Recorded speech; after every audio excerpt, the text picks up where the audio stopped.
오늘 말씀 사무엘상 12장 1절부터 5절까지 구약성경 사무엘상 12장 1절부터 5절까지 교독하겠습니다. 사무엘이 온 이스라엘에게 이르되 보라 너희가 내게 한 말을 내가 다 듣고 너희 위에 왕을 세웠더니 보라 나는 늙어 머리가 휘어졌고 내 아들들도 너희와 함께 있느니라. 내가 어려서부터 오늘까지 너희 앞에 출입하였거니와 내가 여기 있나니 여호와 앞과 그의 기름 부음 받은 자 앞에서 내게 대하여 증언하라. 내가 누구의 소를 빼앗았느냐 누구의 나귀를 빼앗았느냐 누구를 속였느냐 누구를 압제하였느냐 내 눈을 흐리게 하는 뇌물을 누구의 손에서 받았느냐 그리하였으면 내가 그것을 너희에게 갚으리라 하니 그들이 이르되 당신이 우리를 속이지 아니하였고 압제하지 아니하였고 누구의 손에서 아무것도 빼앗은 것이 없나이다 하니라. 같이 읽습니다. 사무엘이 백성에게 이르되 너희가 내 손에서 아무것도 찾아낸 것이 없음을 여호와께서 너희에게 대하여 증언하시며 그의 기름 부음 받은 자도 오늘 증언하느니라 하니 그들이 이르되 그가 증언하시나이다 하니라. 아멘.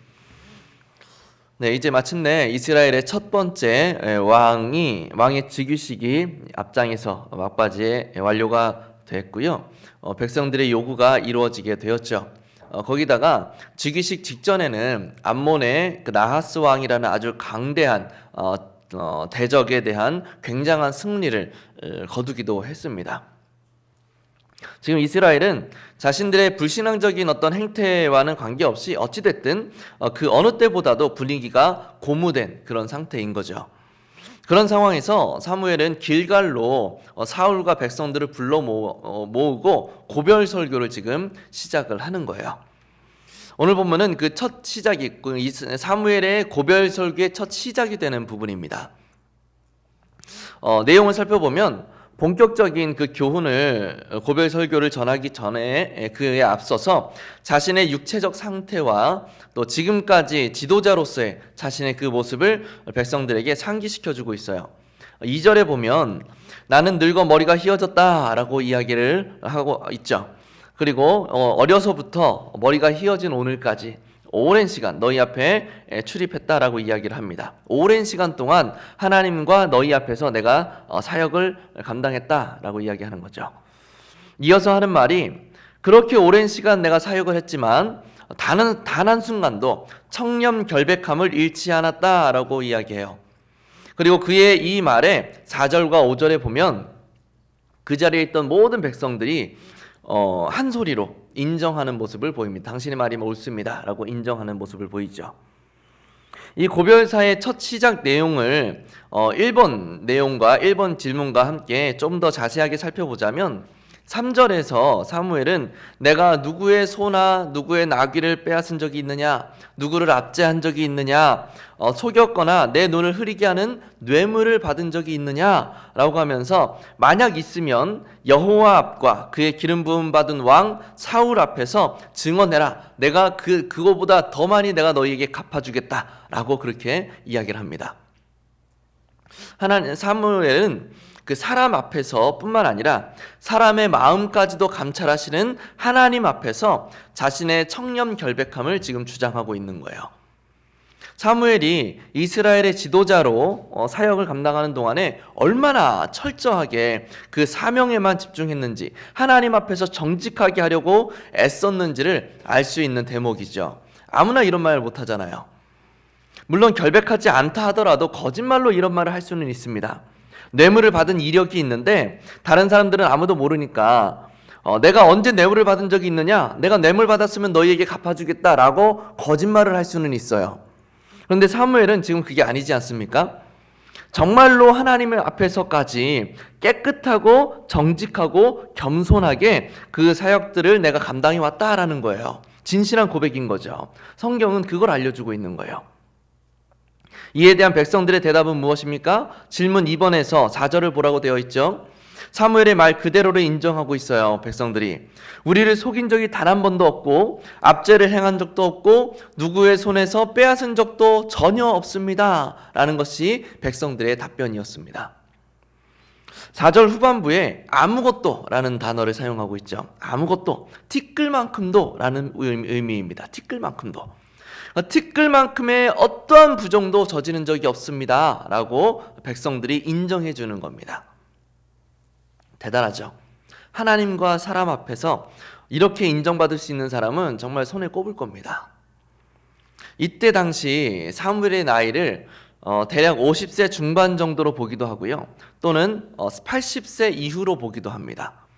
그런데 사무엘의 정확한 은퇴 나이를 아는 것은 크게 중요하지 않고요, 오늘 본문에서의 그 사무엘의 말에서 그 포인트는 내가 이렇게나 나이가 많이 들 때까지 오랜 시간 동안 사사로서 또 제사장으로서 이스라엘의 하나님을 대리하는 통치자로서 내가 너희 앞에서 사역을 했고, 그 긴 기간 동안 내가 사역하는 동안에 나는 단 한 번의 부정도 행하지 않았다라는 것을 지금 사무엘이 이야기하고 있는 것, 거기에 포인트가 있는 거예요.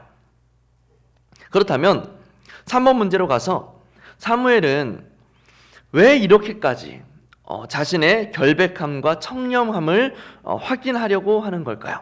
자기 자랑을 하는 겁니까? 나는 이렇게 사역했어. 나 이제 은퇴하는데 내가 이렇게 사역했다. 너네 이거 꼭 기억해야 된다. 라고 하면서 자신의 공로나 어떤 정직함을 자랑하기 위해서 이 이야기를 하는 겁니까? 그건 아닐 거예요. 여기에는 역사적이고 영적인 아주 중요한 의미가 있습니다.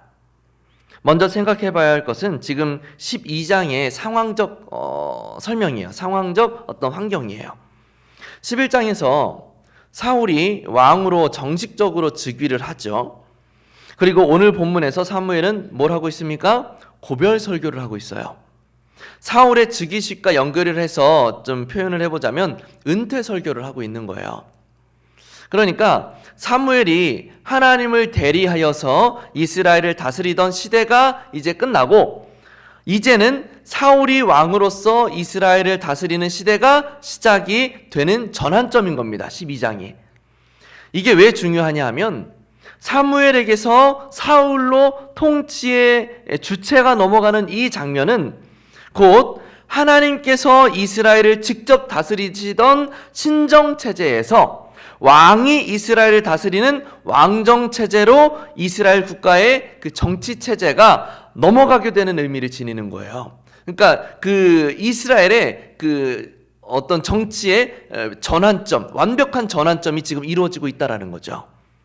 2절에서 이제는 왕이 이스라엘 백성 앞에 출입할 것이고 사무엘 자신은 지금까지 그들 앞에서 출입을 해왔었다 라고 말하는 사무엘의 그 언급이 바로 이걸 설명하는 겁니다. 그 체제의 완벽한 변화가 지금 이루어졌다라고 하는 거예요. 사사시대의 종결과 왕정시대의 시작, 신정체제의 종결과 왕정체제의 시작을 의미한다는 거죠. 그래서 시대적으로, 역사적으로, 영적으로 굉장히 중요한 전환점이 바로 12장의 이 배경이 되는 거예요.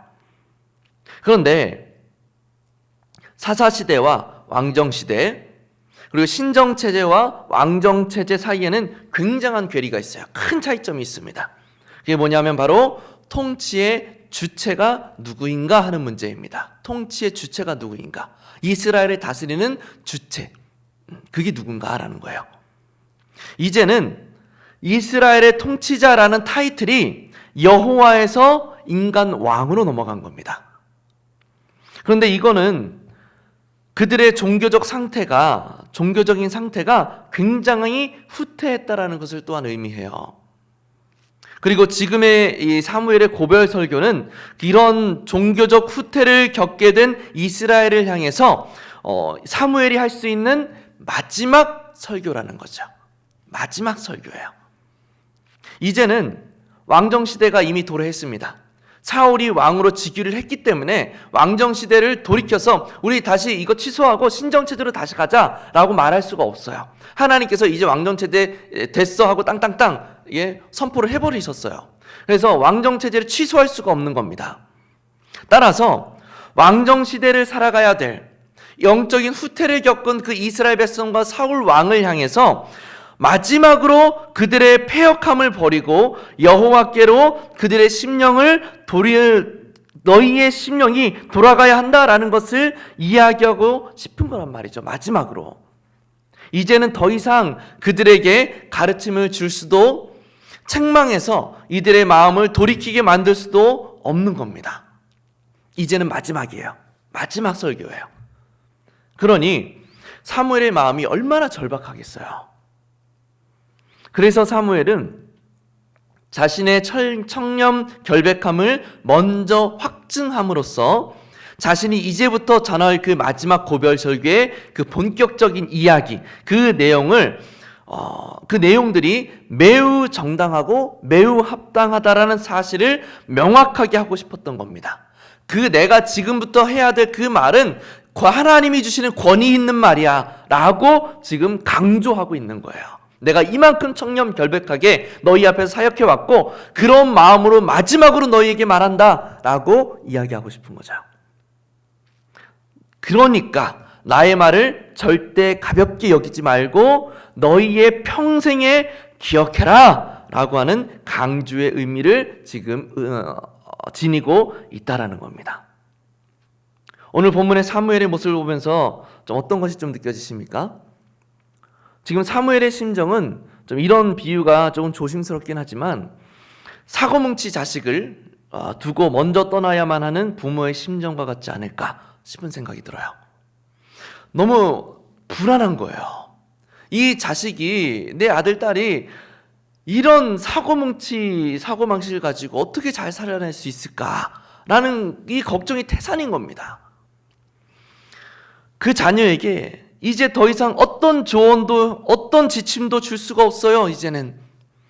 이제 마지막으로 한마디만을 남길 수밖에 없는 순간이 온다면 어떤 심정이겠느냐라는 거예요. 사무엘은 지금 그런 심정으로 이스라엘을 향하여서, 사울 왕을 향하여서 마지막 유언과 같은 가르침을 시작하려고 한다라는 거죠. 적응과 결단 한번 볼까요?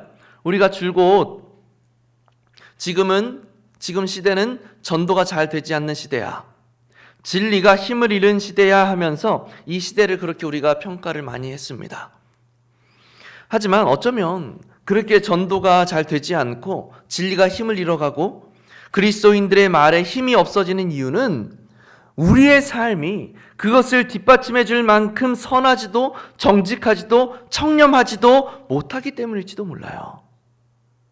우리는 주님께서는 우리에게 줄곧 양보하고 배려하고 왼뺨을 때리는 자에게 오른뺨도 내어주고 오리를 함께 해달라는 이웃에게 식리를 함께 해주라 라고 말씀하시는데, 우리는 이웃에게 너무 인색할 때가 많다라는 거죠.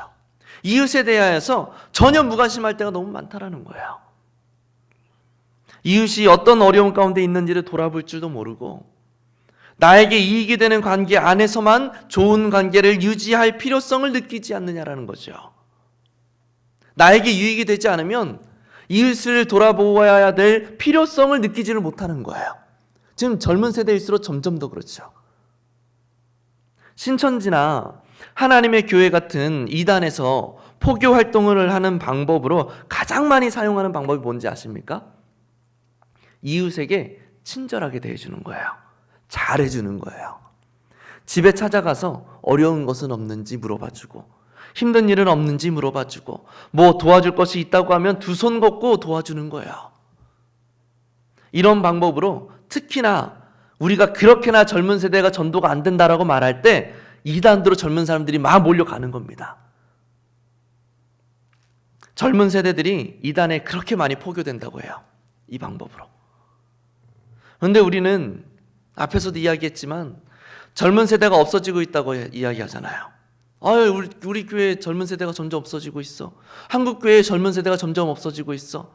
교인들의 숫자가 줄어들고 있어.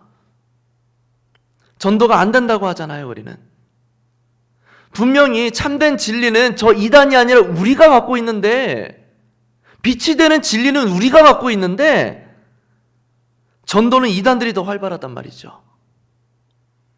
뭐가 다른 걸까요? 우리는 우리의 모습을 다시 한번 되돌아볼 필요가 있어요. 5-2번의 질문에서처럼 선한 영향력을 끼치기 위해서 우리가 전하는 그 한마디의 복음에 힘이 실리기 위해서 우리 각자가 결단해야 될 것들이 있단 말이에요. 특별히 오늘 우리가 함께 이웃사랑에 대한 결단을 해봤으면 좋겠습니다. 내 이웃을 돌아보고 그들의 필요성을 채워줄 줄도 알고 그들의 고민을 들어줄 줄도 알고 그들을 향해서 먼저 마음을 열어보고 우리의 것을 그들에게 넉넉히 베풀 줄도 아는 그런 우리의 삶의 모습이 보여지고 있는가? 이단들에게서 보여지고 있는 그 모습이 마땅히 우리에게도 보여줘야 되는데 그들에게는 있고 우리에게는 없지 않은가?